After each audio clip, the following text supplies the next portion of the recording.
On the night he introduced me to the world as his empress, his dead wife walked into the hall. She looked at our son in my arms and smiled. "Thank you for being my surrogate," she said. "This is the story of how we got here. If you want to see how a queen is forged in blood and betrayal, subscribe and hit the notification bell. You do not want to miss a single chapter." To possess her, the Mafia king shared her agony. But the pain did not make her his slave. It forged her into his equal. Their violent romance had only just begun, but an old war was about to tear their new world apart. The penthouse is a war zone. The sterile glass and chrome are scarred by bullet holes and scorch marks, the air thick with the metallic tang of blood and ozone. The yakuza attack was a tsunami of violence, swift and personal. Ji-won, a photorealistic, handsome Korean man in his early 30s, leans against a shattered server rack. His flawlessly tailored dark Tom Ford suit is torn at the shoulder, a deep gash bleeding steadily through the fine fabric on his side. He is weakened, his breathing labored, but his intense monolith eyes are still chips of ice. Aaliyah stands over him, a human shield, the ancient power within her a low, crackling hum that makes the air feel heavy. She is still Aaliyah, a beautiful black woman in her early 20s, her simple waitress uniform a tattered relic of a life that burned down an hour ago. Her eyes are not afraid. They are filled with a chilling, predatory focus. Rumi, the tech specialist with the vibrant K-pop aesthetic, scrambles out from behind a bar, her face pale with terror and a fanatic's fury. She sees only one thing, the chaotic anomaly that has brought this destruction upon her master. Her loyalty is absolute, a programmed directive. "She's the cause," Rumi screams, her voice cracking with hysteria. She raises a kinetic neutralizer, a sleek piece of tech designed to shut down rogue energy signatures. "The system is unstable because of her. I have to stop her." She lunges, not at the memory of the dead yakuza soldiers, but at Aaliyah. Jae-won moves with the impossible speed of a striking cobra. There is no debate, no hesitation. In his kingdom, betrayal is the only sin with a mandatory death sentence. A single silent, brutally efficient motion, and Rumi crumples to the floor, her dynamic expression frozen in a mask of shocked disbelief. The penthouse falls into a ringing silence, broken only by his harsh breathing. He straightens up, ignoring the pain in his side, and retrieves a ceremonial tanto blade from a hidden panel in the wall. He does not look at Rumi's face. He kneels and gathers her single thick, floor-length braid of electric purple hair. With one clean, practiced slice, he severs it from her head. He rises and holds the braid out to Aaliyah. It feels impossibly heavy in the tense air, a grotesque, bloody trophy. "In my kingdom, there can be only one queen," he says, his gaze locking onto hers, demanding an answer. The choice he offers is absolute, a moral point of no return. Accept this bloody crown and become a monster steeped in his world of violence, or refuse and become the next body he steps over. A whisper, ancient and cold, echoes in her soul, a chilling verse from the goddess within, not a comfort, but a command. A crown of silk, a crown of lies, wear the ruin, claim the prize. Drink the poison, learn the art, or let the darkness tear your heart. Aaliyah reaches out and takes the braid. Her hands do not tremble. In that moment, as her fingers close around the macabre symbol of her new station, the vulnerable waitress dies forever, and a queen accepts her brutal, irreversible coronation. That night, in the ruins of his penthouse kingdom, the lines between passion and war, love and ownership are incinerated. They forge a new, terrifying alliance in a storm of conflicting wills and raw power. In that storm, their son is conceived. Aaliyah's transformation is swift and total. She sheds the skin of the waitress and embraces her new role. Her hair, once simple, is now styled in a long, thick purple braid, a constant, defiant reminder of the price of her throne. She is no longer Aaliyah. But Jaewon's paranoia is a beast that is never full. He sees her growing strength, the way his men look at her with a new kind of fear and awe, and he needs to know, absolutely, where her loyalty lies when the chips are down. He devises the final, cruelest test. He sends her away to a remote, isolated estate on Jeju Island, a gilded cage of breathtaking beauty. With them, he sends his greatest secret, a silent, watchful 7-year-old boy with his father's intense eyes, his son from a life he has erased from all records. To complete the trap, Jaewon feigns near-total blindness, a lingering neurological effect from his wound, rendering himself helpless and dependent. He wants to see what she will do with his legacy, his heir, when she believes he is a broken, useless man. The trap is perfect, a crucible for her soul.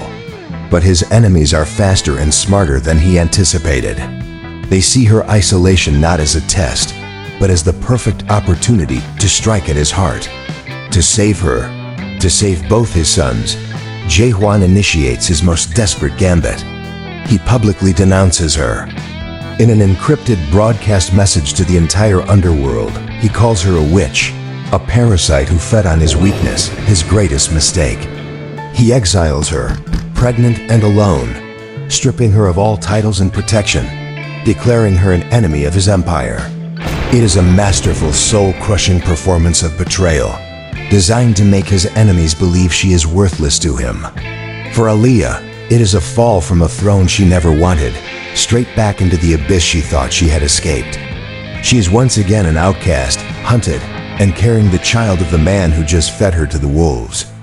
The cycle of his manipulations dragged on, leaving her in utter, crushing despair. 8 months later, the sweltering, vibrant heat of Lagos, Nigeria, is a world away from the cold steel and neon of Seoul. Aaliyah is not hiding, she is ruling. In a fortified, sprawling compound that overlooks the Atlantic, surrounded by loyal followers who see the living goddess in her, she has built her own small, thriving empire. She is a queen who earned her crown not through a man's blood, but through her own innate power and force of will. One evening, a black, unmarked hypersonic jet lands on her private airstrip. Jaewon emerges. He has won his war. He has systematically eradicated the yakuza from the face of the earth, and his aura of control is colder, more absolute, and more terrifying than ever. He has come for his heir. He walks into her open-air court, expecting to find a broken, bitter woman he can easily reclaim. He finds a queen, equal in every way, who does not even stand to greet him. The tension is a physical force, a pressure that makes the air shimmer. He makes his offer, a demand for his son, disguised as a negotiation. She laughs in his face. Cornered, outplayed in a game he did not even know he was losing, he finally reveals the truth, or what he claims is the truth. His blindness was a lie, a test of her character which she passed with terrifying colors. Her exile was not a betrayal, but a desperate, brutal strategy to save her life and the life of their unborn child from an enemy that was already inside his walls. I gave them a target they would believe, he says, his voice a low, chilling monotone. I made you seem worthless to protect my most valuable asset. For a moment, it seems like the truth, a twisted, monstrous kind of logic that makes sense in his violent world. It is a key that could unlock her cage of hatred. But Aaliyah has learned from the master of lies. She looks at this man who broke her to save her, and she understands that this truth is just another move in a game she is now forced to play on his level. The revelation is not a comfort. It is a new, more complex trap. In his world, Aaliyah understands cruelty is a form of love and betrayal is the ultimate tool for protection. She agrees to return to Seoul, but the terms of surrender are hers. She will not be his property, his asset, or his secret. She will be the empress, the mother of the heir apparent, a co-ruler of his global empire, her power acknowledged and respected in every shadow and boardroom. He agrees it is a victory, but it tastes like ash and blood. Her triumph is not in forgiving him, but in forcing a king who bows to no one to finally acknowledge his queen. The price was her heart.